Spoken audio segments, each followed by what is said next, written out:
NACDL is the association of the nation's criminal defense bar.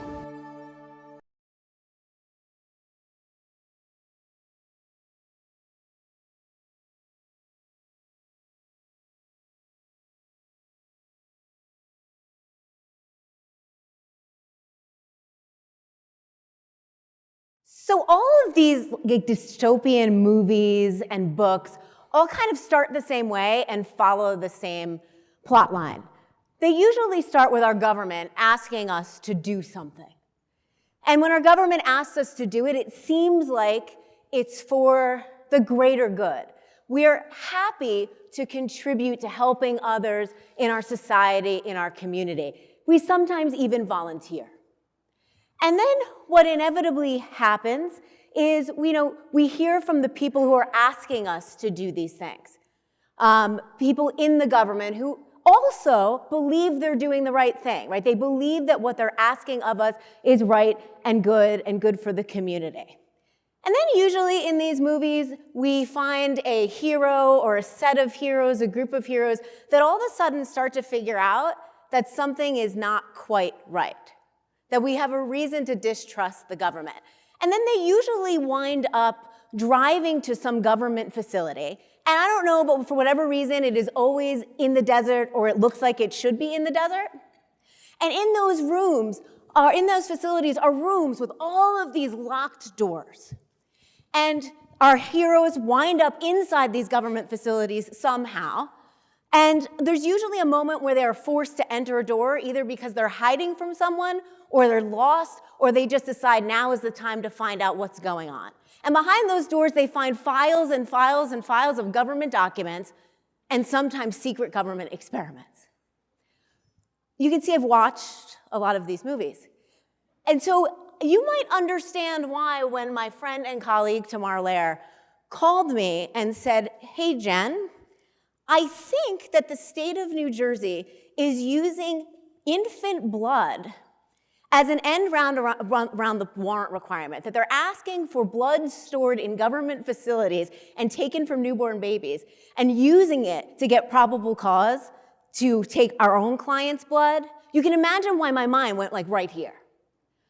So I've called this presentation Misuse of Infant Blood and Other Dystopian Horror Stories. And when I first called it that, it was a joke. But the more and more we have started to dig and uncover into this story about what's going on, not just in New Jersey, but in every single one of the states that you are from, it started to look more and more and more like those movies that we just talked about. So I want to start by kind of just setting the stage for what we're going to talk about today, and to say one thing, make one thing very clear. I am not the protagonist of the story. The protagonists of this story, or the heroes in this particular story, are three people who have done extraordinary things in the state of New Jersey to bring the issues around the taking of infant blood and using that as an end run around the warrant requirement to life. And they are Tamar Lair, who is going to be speaking later today, so you're going to get to hear for yourselves how brilliant she is. The other is C.J. Griffin. And Tamar is an attorney at the Office of the Public Defender in New Jersey with me. She's our forensic practice lead. C.J. Griffin is an attorney who specializes in transparency, government transparency, and she helped us kind of sue the government to get more information. And the last person is this woman, Dana DiFilippo. Dana is a reporter with the New Jersey Monitor, which is a publication who teamed up with us in this effort to find out what was going on in New Jersey. They are really the heroes of the story. You may ask then, what are you doing here? Why are you talking to us? It's because Tamar is talking about the more complicated stuff later, because she's much smarter than me. So I'm going to talk about this, and then you're going to hear from Tamar about something else later. So I am just your humble narrator as we go through this story. Oh, good. I was wondering if everybody was going to get the Clockwork Orange joke there. All right. So I want to break this down into 6 kind of discrete sections that we can talk about. Because I know some of you were like, oh, yeah, I get it. I've heard about this newborn blood thing. And other of you are like, what, come again about the blood? I'm confused. So we're all going to kind of get there together. The first thing I want to talk about is the blood. What am I talking about when I talk about newborn screening blood? How does the government get it? Why do they keep it? What's going on with it? Then we're going to talk about the case in this case, the case in New Jersey that brought this all to light, what happened there, what we were able and not able to find out. Then we will talk about what I call the dystopian onion. It's just as we started to dig into this story more and more and more, we just peeled back more layers and more violations of privacy that are going on around this issue. We'll talk about the Fourth Amendment and how the police are seeking to use your children's blood as an end run around the Fourth Amendment. We'll talk about an approach. I'm going to share with you the approach we took in New Jersey, being mindful of the fact that each one of your states might need a different approach because of the different laws about this in the different states. And then finally, we'll talk about the future, which, spoiler alert, is terrifying when it comes to what's going on here. So let's first talk about the blood. This is an infant blood screening card. When any baby is born in the United States, so any of you who have children, when your baby was born, their heel was pricked by the nurse, and that little baby heel was pressed up against a card like this, and 5 or 6, depending on the state, blood spots were taken from your child. For those of you who have children and want to answer this question, how many people remember that happening? All right, so there's not very many. Okay. So, and every one of you, or your child went through this. And it all started with a disease called PKU. And PKU, I don't even know how to pronounce the name of it. It doesn't really matter for our purposes. But PKU was a disease that it causes an amino acid buildup in the body. So if the child eats certain things, they can become very, very ill and even die from it. And it's a disease, though, if caught early, within the first 24 to 48 hours of life or the first few days of life, can be remediated. So a screening test that was developed for PKU, and in the 1960s and 1970s, states started enacting statutes to do mandatory screening for PKU and similar diseases with infant blood. And the purpose was really twofold. The first purpose was, as I said, to identify those diseases that were hard to clinically diagnose, but if they showed up early, doctors could treat them. And the other thing was to really have this early checkpoint in our healthcare system. When you think about it, babies are really a captive audience, right? We heard yesterday they're not very mobile, right? They're not going to run away. The parents in the hospital for the first 24 to 48 hours don't really know what's going on. And we even put them behind those little glass things, and everybody goes and stares at them. That's like they're in prison already, right? Like they're in these little prisons. And so it was a perfect sample group, right? It's a perfect way. We have every child born in the United States. We can grab their blood right within the first 24 to 48 hours of life. But then, as always happens with the government, first they want a little, then they want a lot, then they want more.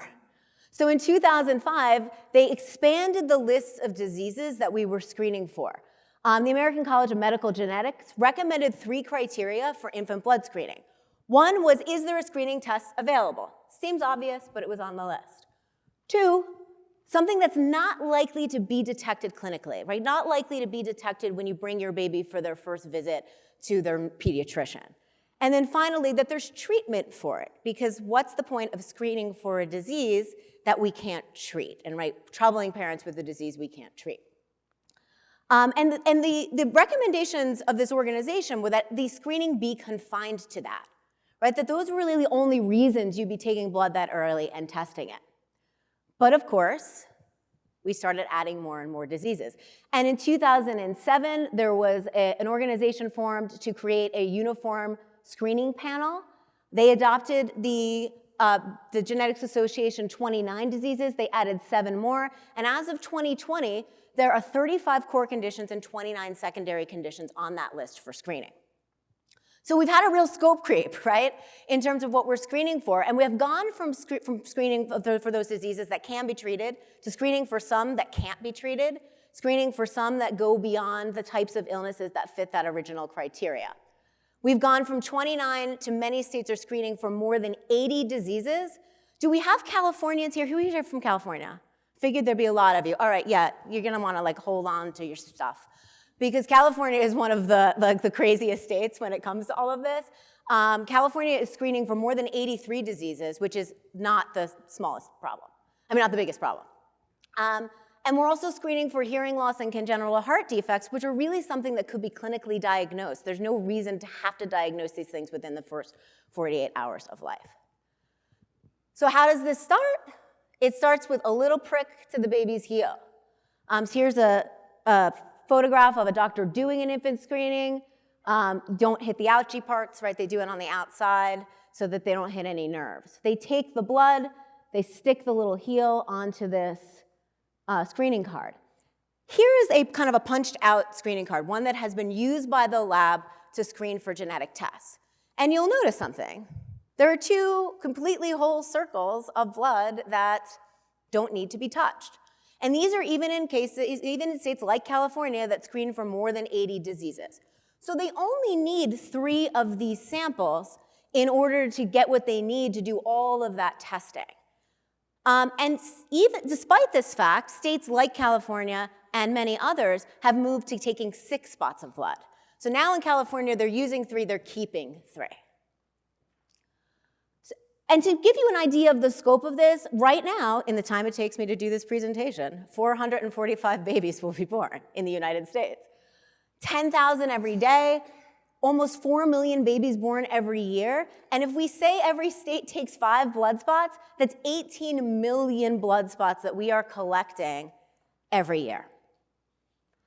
And of course, the people who are doing it are smiling, right? They're doing this for good reasons. They're doing this for noble reasons. They're uncovering the epidemiology of various diseases. They're also able to see how the environment impacts diseases. There was an example of the Rocky Mountains where children were being born at higher percentages with certain diseases, and they were able to remediate the environmental conditions and therefore bring the rate of that disease down. They can discover underlying reasons for birth defects, all sorts of good things. And then there's 2 reasons that the public health officials like this that are a little circular. One is that they can use it to better calibrate their testing equipment, and the other is that then they can come up with new tests. So we have this kind of circle going on. Each year, 12,500 babies are diagnosed with one of the conditions. So it is saving lives, right? It's saving people's children. And this is what prompted the CDC to call newborn screening one of the nation's most successful public health programs. So there are benefits to it. But the question is, what happens to that blood after it's used for the purpose for which it is taken? And that's where it starts to get into rooms in the desert and locked doors. So this brings us to Atlantic County, New Jersey. Atlantic County is where Atlantic City is. Atlantic City is like Vegas if we weren't trying very hard at all, right? So, but this took place in Atlantic County, which Atlantic City is in. And so here's what happened. There was a cold rape case from 1996. Cold, dormant for years, until some bright guy at the state police decided to see if his hunch about a suspect was correct. They had a suspect. That suspect had a son. The son was not the victim. The son was 8 years old at the time. The son had nothing to do with this rape case. But he decided to call the Department of Public Health and ask for the suspect's son's blood spot. And from the suspect's son's blood spot, they developed a YSTR profile, and they determined that the person who committed this crime was a male relative of this 8-year-old boy who wasn't even born at the time the crime was committed. Then they used that information to type up a search warrant and get a warrant for our client's blood. A clear end run around the Fourth Amendment, right? And done to the Department of Public Health on a subpoena only. No warrant, nothing to the Department of Public Health. So we found out about this and prepared to litigate the case. So what we did first was do extensive discovery to make sure we knew the scope of the problem as it related to our client. Tamar Lair wrote a really brilliant brief about the purpose of the newborn screening lab, referenced other DNA statutes about this as a clear violation of the Fourth Amendment. And then, as many things go with our clients, it turned out that the government taking his son's blood from labs buried somewhere in the desert was not our client's biggest problem. And he had to plead his cases. He had multiple cases, and he had to plead all of these cases. So this issue was never litigated, much to our dismay. But at the end of the day, as we all know, the lawyer who was handling the case had to make the right decision in consultation with her client. And this case resolved. It resolved to a better outcome because of this issue, for sure. But this case resolved alongside many other cases. But we wanted to know. Right, we wanted to know, how often are they doing this? What is going on? What are you doing with baby blood? And the Department of Public Health said, pound sand. They rejected our public records request. They said, we're not giving you any information about this. If you want it, sue us, which is what we did. And we're going to put a pin in that for a moment and talk about that a little bit later. Because what I want to talk about is the onion, right? The dystopian onion. This idea that we started pulling back layers. So as soon as we filed the lawsuit, we started looking into this and trying to find out as much information as we could about what's going on with infant blood. And this article is a really good article done by Wired Magazine. It's in your materials. I thank the author for giving me permission to put it in your materials. So these were kind of the layers as we saw them. One was acquisition, how they're getting the blood. 2 was retention and or destruction. 3 is storage, where is this being stored? And the last 2, government use of that data, and then private use of that data, and I mean selling it to companies. Sorry, buddy. A heel prick. Nearly every baby born in the U.S. gets one shortly after birth. Their newborn blood fills 6 spots on a special card, used to test the baby for dozens of disorders that, if treated early enough, could prevent severe disabilities, even death. But unless your child is diagnosed with a disorder, it's often lost in the fog of childbirth. Genetic testing? We randomly selected 6 new moms and asked about their baby's genetic test.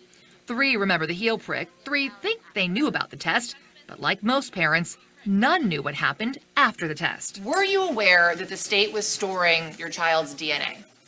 No. Do you think you should have been aware? Absolutely. You see, for the baby's own potentially life-saving test, researchers generally only need a few spots. The remaining blood becomes property of the state and may be sold to outside researchers without your knowledge or consent. Blood is inherently or intrinsically personally identifiable. Now, some states destroy the blood spots after a year. 12 states store them for at least 21. But California is one of 4 states that stores them indefinitely in a state-run biobank.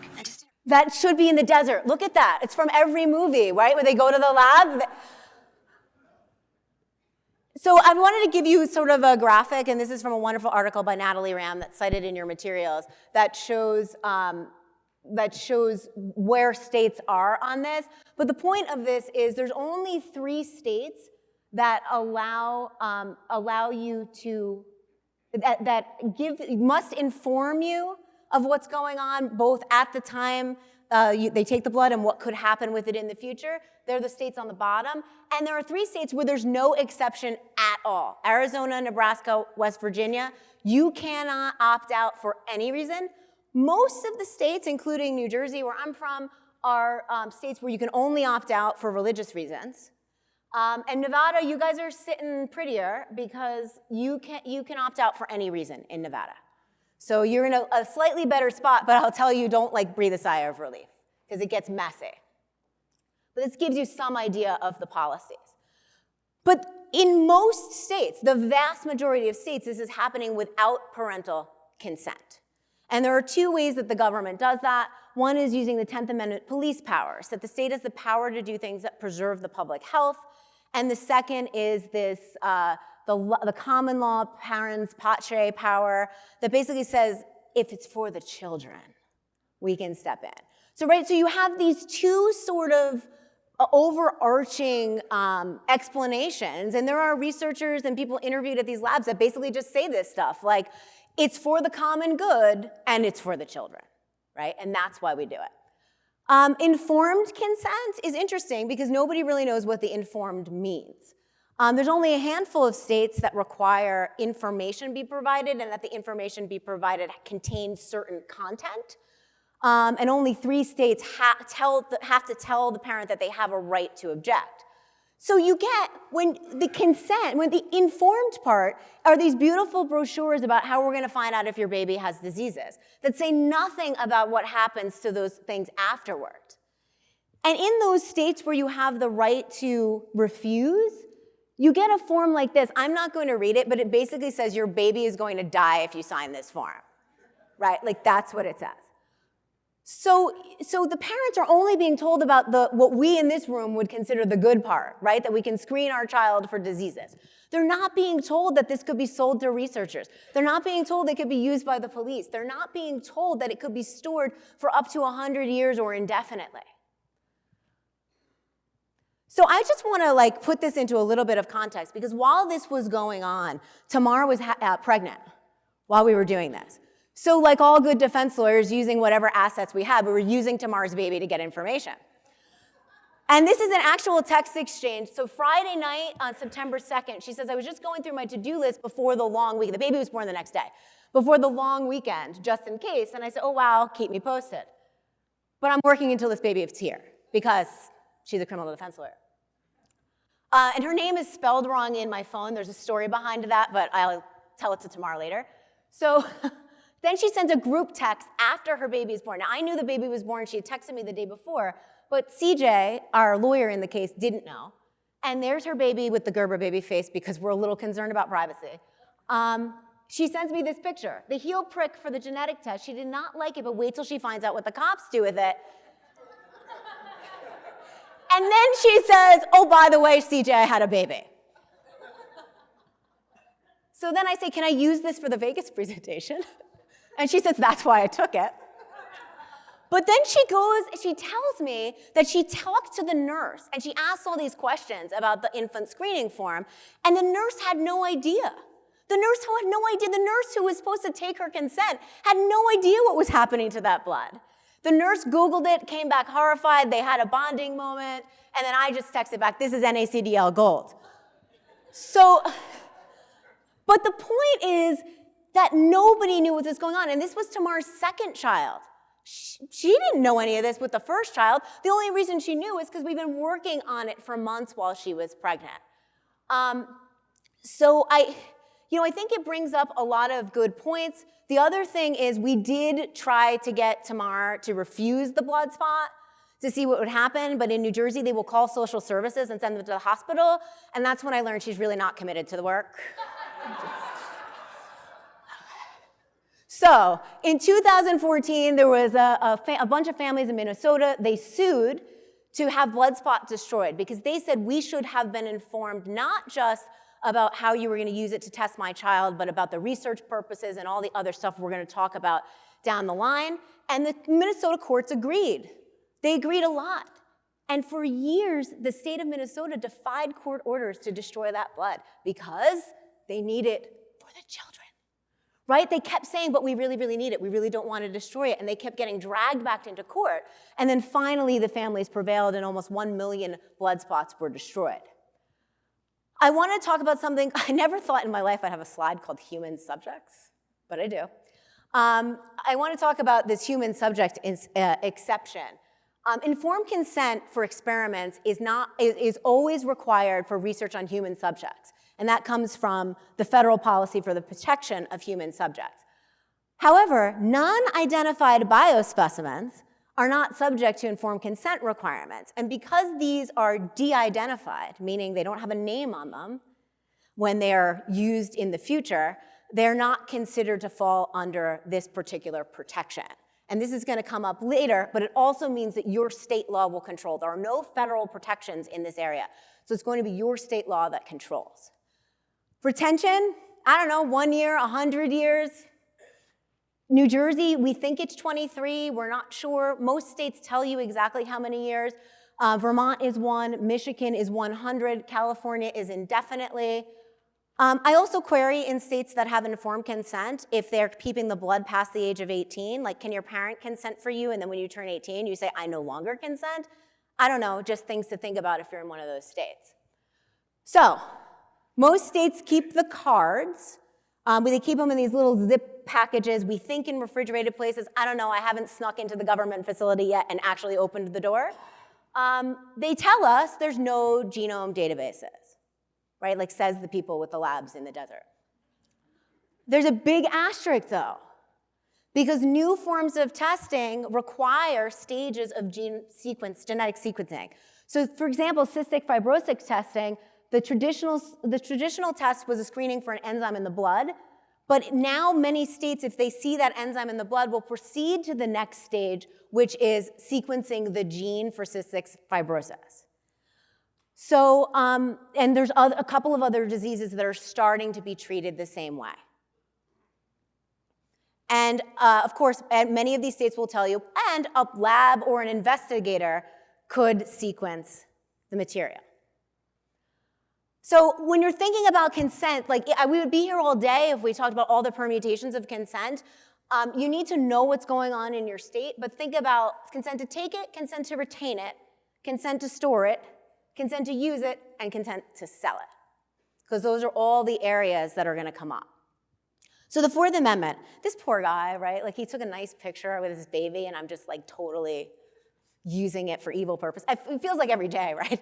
Okay, so so the Fourth Amendment, this is a map from Natalie Ram's article that, like I said, is referenced in your materials. The states in blue are states that say something in their statutes about whether police can use it. It's not always the clearest language, but according to the article and as you read through it, the blue states are states where there's some restriction or permission, some mention, some reference to law enforcement access. The white states, there's literally no mention of it in your statute. The dark blue states permit some law enforcement access. The light blue states restrict some. And the one like New Mexico that's stripy, both restricts and permits. There's provisions that restrict and permits. So I want to just talk to you and talk to you about like a few of the different state provisions to give you a flavor of what the statutes, at least in my opinion, should look like, and then some bad ones. In Mississippi has the best statute. I don't often say that either, right? Under no circumstances can it be used in any other purposes except for confirmation of that test result. That's good. Vermont says they can use it for quality control in the lab. Pennsylvania says to provide services to the child it can be used. So these are states that are clearly deciding we're not putting law enforcement use in the statutes. You have an argument, law enforcement use is not permitted, otherwise they would have put it in the statute. Your law enforcement use, the worst state to be in is Iowa. Is anybody from Iowa? Oh yeah, it's bad. So in Iowa, it's basically like, hey, you need it, we'll give it to you. You know, like just send us a postcard, we'll mail it to you, right? They're just giving it away. Nevada is silent. This is your administrative code in Nevada, 442030. It's silent about law enforcement use. And I'm gonna talk about some recommendations for Nevada in a little bit. And California and New York are big problems. They authorize use by subpoena, and that creates many issues. We're going to talk about California now. We'll talk about New York a little bit later. So in New York, when you go into the frequently asked questions for New York, it says, the last one says, can anyone access the stored blood spots? And they say, only in rare cases. They're confidential. Blah, blah, blah, skipping to the other part. Law enforcement officials can also get access with a court order signed by a judge. Judges rarely approve these. Judges usually only approve these in rare cases, such as cases of missing children. That's just a lie. And researchers aren't the only ones with access to blood spots. We discovered coroners request them to identify bodies. At least one father used them to prove paternity. And we found at least 5 search warrants and 4 court orders for identified blood spots, including one to test for drugs. The search warrant subpoena piece bothers me a little, not so much for my baby, but just societally, should that be information that's available? I love that lady. She's like, my baby won't commit a crime. But Oh, somebody else's baby, mine. But yeah, right? So, and that piece, the video piece was done back in 2019, so I'm sure that there's more in California. I've been working with a reporter at the Wall Street Journal on a story that she's doing, and she has been sending public records requests for 3 years to states and amassed tons of data, and she said California, in terms of police end runs, is one of the worst states, and New York closely behind. So Fourth Amendment basics, blood tests require probable cause, we all know that. Hospital personnel are agents of the government in this case. They're being stored in government labs. There's no question there's state action. Therefore, a warrant should be required to use the blood for police purposes.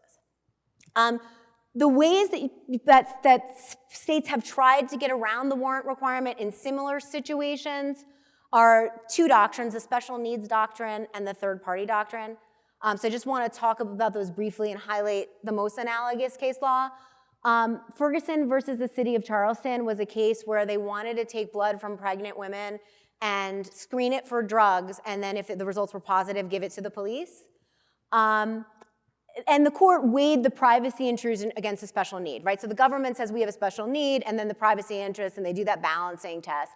And in that case, they said, you can screen the blood to treat the child, but once you're giving it to the police, that's not meeting the special need, right? The special need you have is to treat this child. This doesn't belong in the hands of the police. There's another case called, I like to say the name Potawatomi. Potawatomi? Yeah, it's fun. I like, yeah. Potawatomi, Oklahoma, the special needs case where they wanted every child in school to take a drug test if they wanted to consent to drug testing if they wanted to participate in extracurricular activities. These kids, it's probably the wrong picture here, whatever. And what they said was, you can do that, you can require it, but once you're talking about turning the results over to the police, you've kind of passed the purpose of the collection. So what these two cases tell us is the purpose of the collection matters. The purpose for which the material is collected matters. And that's good for us in these cases.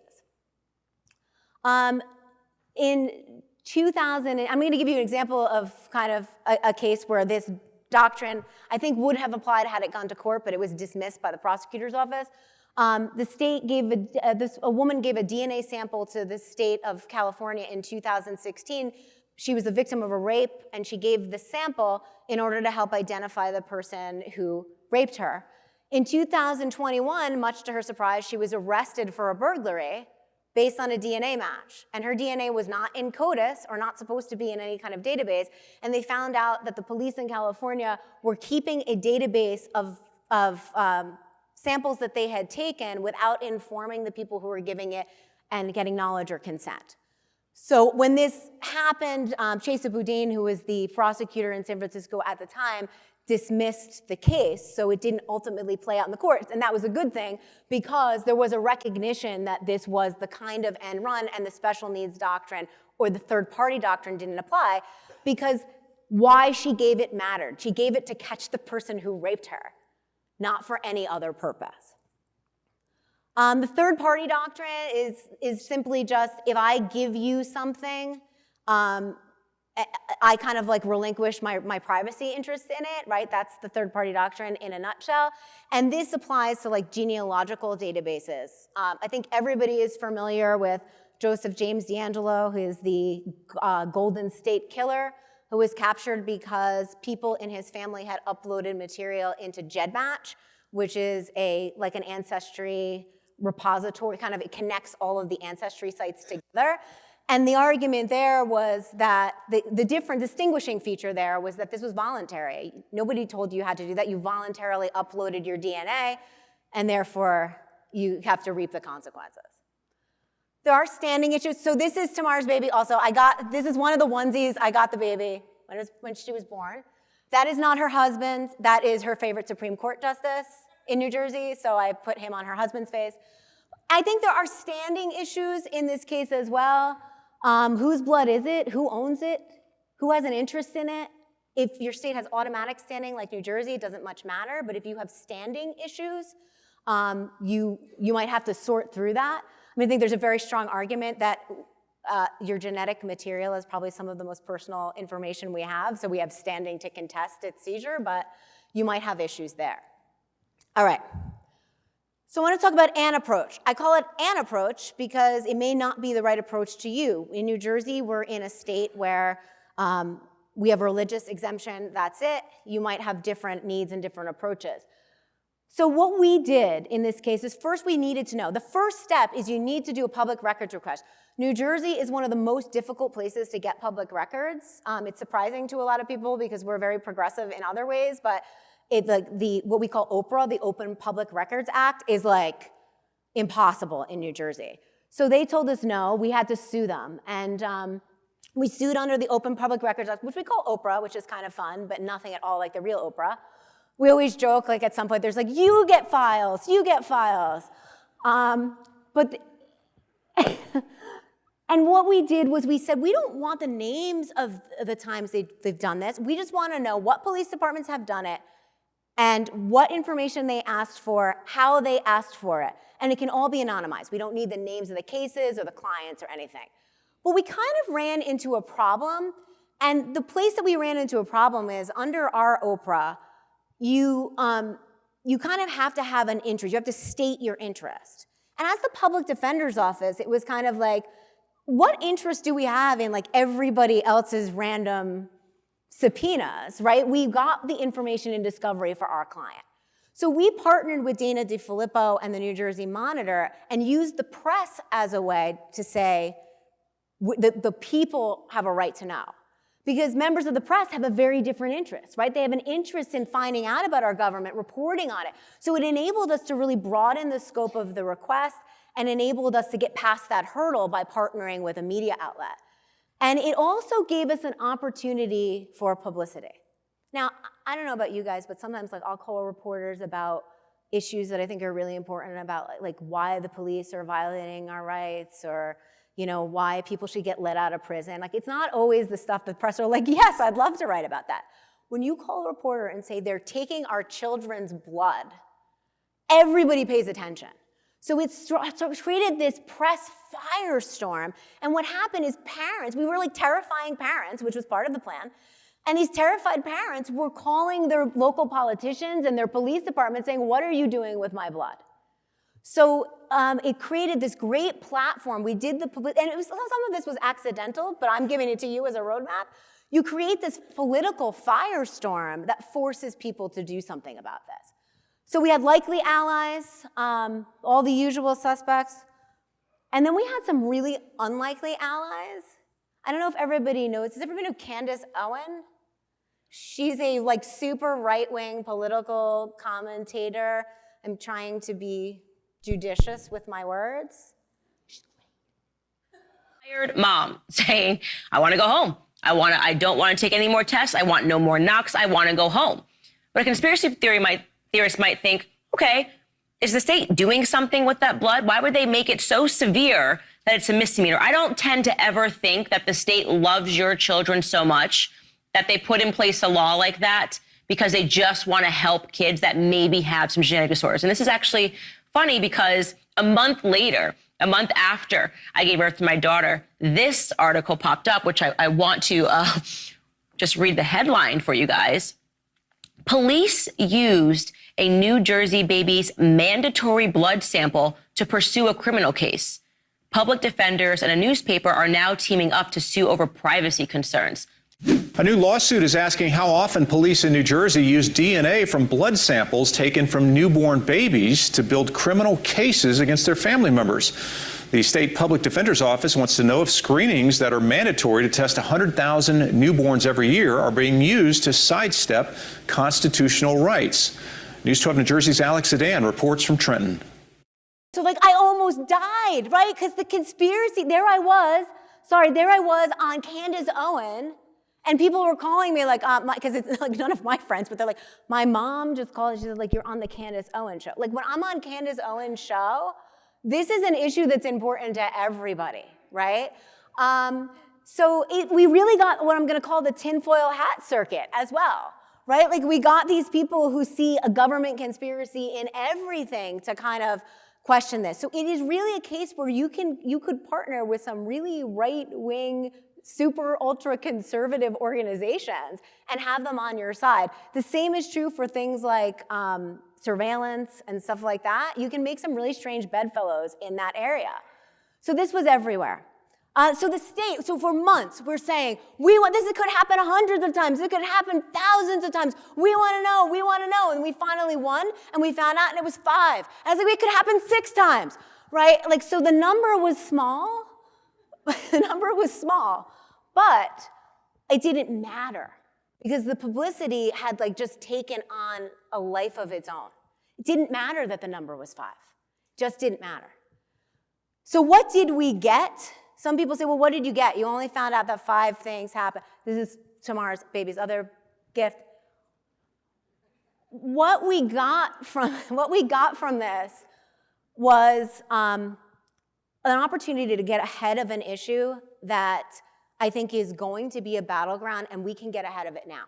And that's one of the things I love about coming to this space with NACDL, is that if we see an issue coming down the pike, we can enlist all of you to help.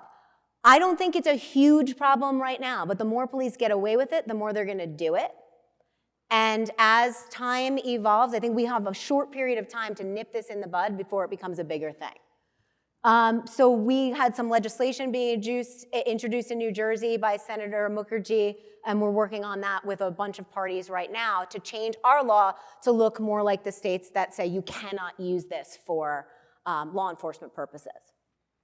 I just wanted to say something about Nevada, because when I looked it up, it looks like right now the commission that does this is having conversations in public meetings about how to change the laws in Nevada. So so far, a lot of the problems that I mentioned have been mentioned at those meetings, but nobody has talked about law enforcement use. So maybe your local ACDL or some good-minded folks in Nevada want to get down to one of those meetings and say, we also need to talk about this. All right, so the future. Perfect. Oh, you tell me now. I've been letting the Jersey kick in and speed talking. All of this stuff is in your materials, and we'll talk about, reaching out to me and everything. All right, so let's take a moment then to dig in a little bit to this idea of the future, the terrifying future of what is happening to infant blood. We talked earlier about these genetic screening tests. Now, right now, it's limited to a few diseases, but the technology, as we know, we wouldn't be here if technology wasn't advancing forward at a very rapid pace. This is from the director of the Federal Human Genome Institute. This says, today's newborn screening involves analyzing metabolites. A broader implementation that includes genome sequencing will eventually happen. The issue is timing. This is the government telling us this is not an if situation, this is a when. And what does that mean? I'm gonna actually go to this and then go back to that slide. So just for everybody, whole genome sequencing is radically different than what we're doing right now in DNA cases, right? That's the STR. It's 20 loci, it's a small amount of material, and it's not material that codes for proteins. It's not material that tells us about how people look or tells us about their predisposition to diseases and disorders. We're now using SNPs for genetic genealogy, which provides more information about what people look like, about how they're connected to other people. It's not even as scary as that. It is the entire genome. It is it's your 3 billion nucleotides sequenced and stored. And they can use that to do things like identify genetic diseases, right? That's important, that's the purpose. But they can also use that to do phenotyping, which is predicting what a suspect might look like. And there are also people now mapping genes, sequencing genes to determine whether somebody may commit violent behavior in the future, right? Like, we've all seen this movie. And when I first saw that, that's where my mind went, right? See, like in the beginning it was funny, but then you see it and it's like, now it's scary, right? It really is some of this stuff that we thought we'd only see in movies coming to life. As a matter of fact, I had read one of the articles, and it starts with, you may think whole genome sequencing is the kind of thing you've only seen in science fiction movies. I was like, yeah! Like, I'm like wearing my tinfoil hat, right? The CLE verification code for this program is F2S062. F2S062. This was a recent article that came out. I love the title, Baby's First Genome. It came out in April of 2022, and it kind of goes through the current research. So I want to go back to this slide really quick, because in 2014, there was a provision added to that federal policy for the protection of human subjects that said research on newborn screening shall be considered research carried out on human suspects, right? That's good that we want, because then that would require informed consent for newborn screening research, and that also included a bar to waiver of informed consent for the use of samples in federally funded research. So it said the government cannot use your data without your consent, and private people cannot use your data without your consent. That lapsed in 2018 and has not been reinstated. So the problem we have right now is in that gap from 2000, and this may be me being a conspiracy theorist, because in that gap between 2018 and 2023, there has been tons of published research saying, should we do whole genome sequencing for newborns? Should we do this? What are the ethical considerations? And I know we've got some researchers, we've got some forensic scientists in the room. We all start writing papers that ask questions like, should we do this? We know your answer is yes, right? And that's the answers they're coming up with. They're coming up with ways to protect it, but the answer seems to be this: we really, really need it for the children, right? So this is already happening in one state, New York. New York in 2022, I love when people from California are like, oh, for once it's not us. In New York in 2020, they started a voluntary program where they're mapping the whole genome of 250 babies. It's voluntary. And it's voluntary for now. There's nothing about any plans to make it mandatory. However, it's interesting when you read this is at New York Presbyterian Hospital, by the way. It's interesting when you read the fine print in the New York newborn screening law, because here's what they say about police using your genetic material from the newborn screening lab. They say, occasionally, the program is required to provide specimens for establishing identity in law enforcement investigations. It's done by court subpoena. Requests for specimens for such purposes should follow the same protocol as above. Above says fill out this form and just ask for it. Additionally, a copy of the subpoena should be included. Approvals for the release require review by the Department of Public Health lawyers. So the Department of Public Health lawyers look at it and they turn it over. I don't know if you're one of the 250 babies whose whole genome is being mapped, I don't know that there's anything stopping the New York Department of Public Health from giving that information to somebody seeking a subpoena. So someone who subpoenas it. In England, they already have big plans for whole genome sequencing. They are doing it with 100,000 babies on a voluntary basis right now and planning to move to mandatory. And this benefits law enforcement. When we think about whole genome sequencing and what it can do for law enforcement, it's staggering, right? Because now you'd have samples that are collected by trained staff and analyzed at Department of Public Health laboratories. It'd be way more cost effective because the police departments would no longer have to pay for this stuff. It would draw on samples that are already in the government's hands, no more pesky going to get search warrants and going to get the stuff. And also, if we move to a creation of a genome database, there would be no testing at all. They could just call up and say, give me this stuff. They wouldn't have to do individualized DNA testing in a lot of cases. It would already be there. So it's terrifying, and there's plenty of law enforcement organizations that are really behind getting this moving. And we all know what happens when police unions get behind something. So essentially, the benefits of law enforcement is there really would be a full end run around the Constitution. I do want to draw this case to your attention. This was a case, Maryland versus King, where somebody sued because they didn't want to be in the CODIS database. And what the court said is that Because CODIS loci come from non-coding parts of the DNA that don't reveal genetic traits, you lose. Your DNA is going to stay in the CODIS database, and this is why all our clients get stuck in the CODIS database. But here, we're not talking about CODIS. Here, we're talking about the entire genome. We're talking about your predisposition for disease, what you look like. We're talking about all sorts of things that go far, far beyond what CODIS can do.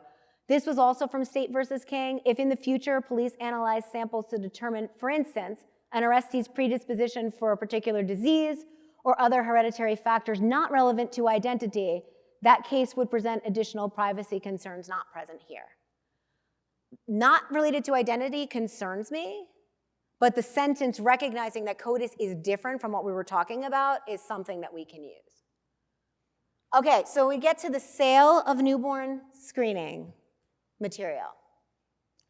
These are some of the arguments that researchers use to say it's okay to sell your children's blood to researchers. It's anonymous. I don't know what is anonymous about DNA. I get it, I know what they're saying. They're saying we take your baby's name off of it, but like we're all here because they take blood and they figure out who somebody is, right? No one will give us the blood for research. The people are actually saying these words out loud when people don't want to give it to us. So we have to make it mandatory. And then they say black and brown people really don't want to give it to us, right? That's a shocker, right? There was one researcher I was watching talk about how they really, really needed the Hispanic population. They needed to do a study about the Hispanic population, and Hispanic people didn't want to give the blood for research. Like, all right, well, that sounds like a you problem, right? Like not a them problem. And these are from two papers that were recently written. One says secondary research is an extension of NBS, and researchers should not need to obtain consent from parents or inform parents because it's secondary research. And then archive samples are similar to community property because everybody benefits, everybody wins, right? Therefore, consent should not be given because it's good, right? It's really back to, because it's for the greater good, everybody has to suck it up and lose their privacy interest in their own blood. So California, again, this is another one where it's like they're just lying on the form that they give to parents. I'm sorry, that's on their website. Because these parts are never in the pamphlet that says we're saving your baby, right? When you look at their rules, it says blood spots are never sold or given away. Researchers are charged a fee for limited use of the cards but don't own them. And then they got to give them back.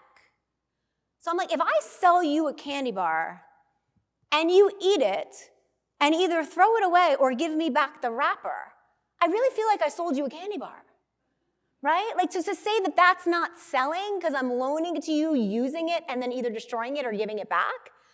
And there's a whole host of problems with this that are really illustrated well.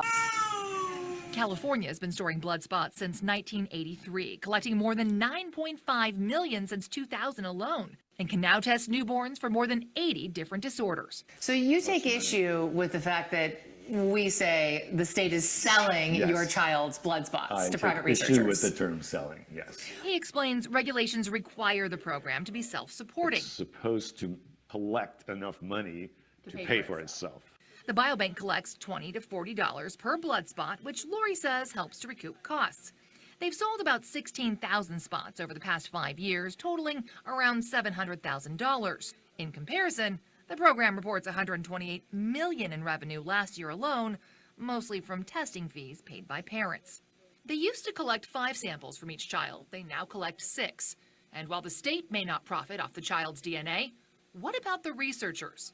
Do any of those studies result in something that the company could make money from? Theoretically, yes. I'm not aware of any cases where that's happened because they're scientific researchers. Lori says researchers must meet specific criteria. Their studies are approved by a review board, and they're supposed to return or destroy remaining samples after they're done. So there's no chance that one of these labs can pull a Cambridge Analytica, keep remaining blood spots without the department's knowledge to be used for other purposes?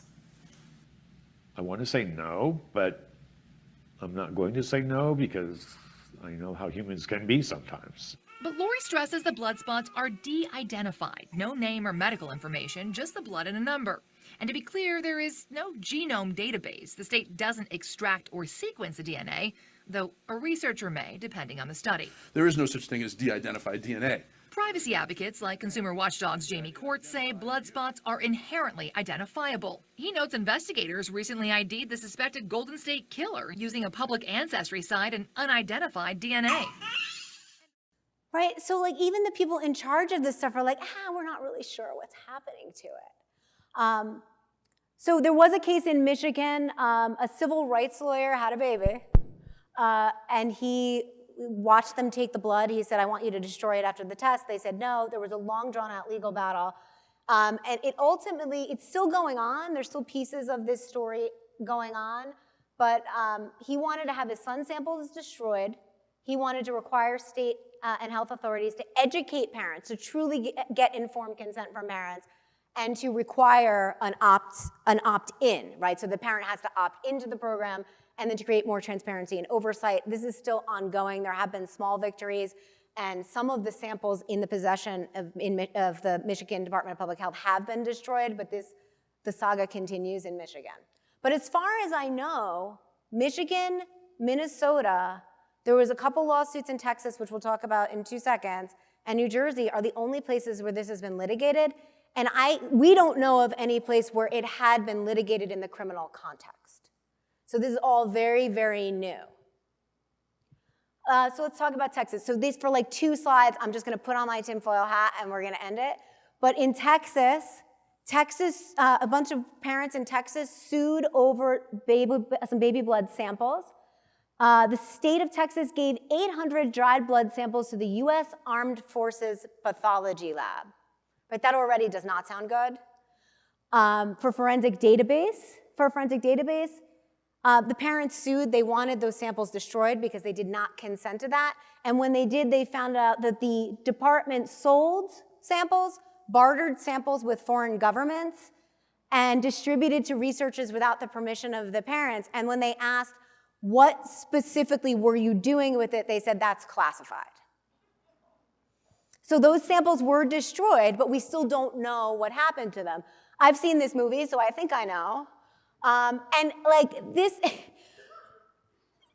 and this is a joke, but then I saw this article from the Department of Justice. It's a 2019 report about cyber soldiers by 2050. I have no evidence that these two things are connected, but I want it to be in my head.